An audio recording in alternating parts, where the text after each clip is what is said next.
আকাশের অবস্থা খুব খারাপ। বৃষ্টি আসবে। মানে আজকের দিনে মোটামুটি ভালোই বৃষ্টি হইছে।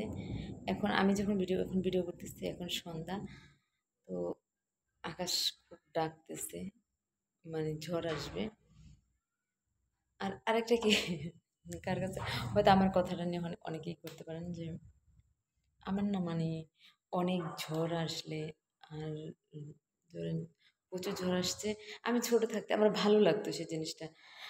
একবার এরকম হয়েছে কি যে আমার আব্বা বেঁচে থাকতে আমরা ছোট ছোট তো খুব মানে বুঝি জিনিসটা যে প্রচুর পরিমাণে এমন ঝড় মানে এ, প্রচুর বাতাস ছাড়ছে। তো তখন আমার মানে আমাদের মানে ঘর ছিল, বড় ঘর ছিল। তো আমার বড় ভাইয়ের ঘরটা ওই পাশে। আমার আহ, উম, আব্বা বলতেছে কি যে আমার আম্মার বলতেছে যে ওদেরকে নিয়ে ওই ওই ঘরে চলে যাও। হ্যাঁ, তো আমাদের গ্রামের বাড়িতে মানে গ্রামে। তো আমার আম্মা বলতেছে, আমরা বলতেছি আব্বা আপনিও চলেন, আপনিও চলেন। আমার আব্বা বলতেছে না, আমি এই ঘরেই থাকবো, কোনো সমস্যা হবে না। তখন আমরা যখন জ্বরের মধ্যে আমরা ওই রুমে মানে চলে গেলাম। চলে যাওয়ার পরে কি হয়েছে, কিছু মানে আমার ঝড় আসলে আমার খুব ভালো লাগে, বললাম তো মানে দুর্দান্ত ভালো লাগে। মানে অনেকেই বলতে পারে কি যে ঝড়ে সব কিছু লন্ডভন্ড করে ফেলে আপনার কাছে কেন ভালো লাগে। আসলে অ্যাকচুয়ালি একটা একটা হ্যাবিট হতে পারে। তো দেখলাম কি কিছুক্ষণ পরে, হ্যাঁ, প্রচুর পরিমাণে বাজ পড়তেছে।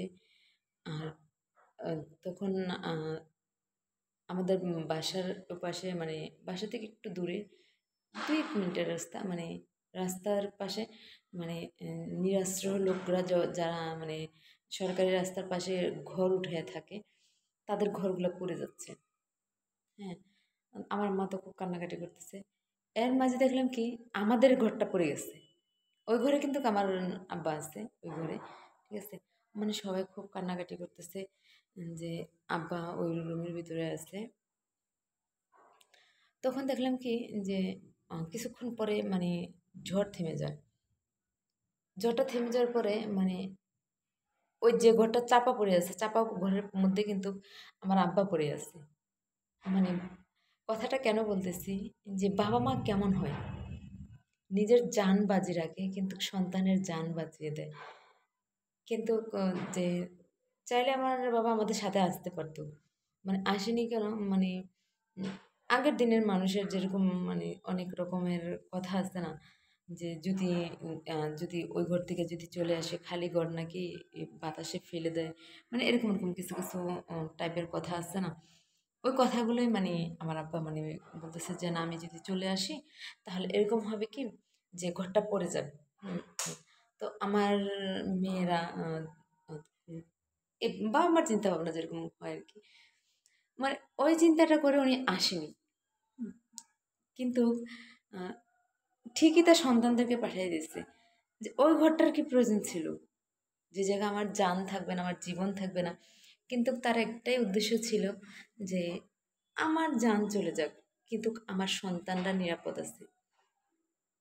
তাই আমি সবসময় বলি যে এই পৃথিবীতে দেখবেন গ্রামে মুরগ আর মুরগি যখন, হ্যাঁ, বাচ্চা নিয়ে যায়, হ্যাঁ, মা দেখবেন দুইটা পাক দিয়ে বাচ্চাগুলোকে আঁকড়ে ধরে শুয়ে থাকে। বৃষ্টি যখন আসে, আমি প্রায় সময় দেখি বৃষ্টি যখন আসে মা কি করে এই দুটো পালক আছে না, এই পালকের নিচে বাচ্চাগুলোকে লুকিয়ে রাখে। মা কিন্তু ভিজতেছে, ঠিক আছে। মারা না এরকমই হয়। সেলুট জানাই সব মায়েদেরকে। আর সব ভাই বোনদেরকে বলবো যে বাবা মাকে থাকতে তার একটু কদর দিন, বাবা মার একটু যত্ন নিন।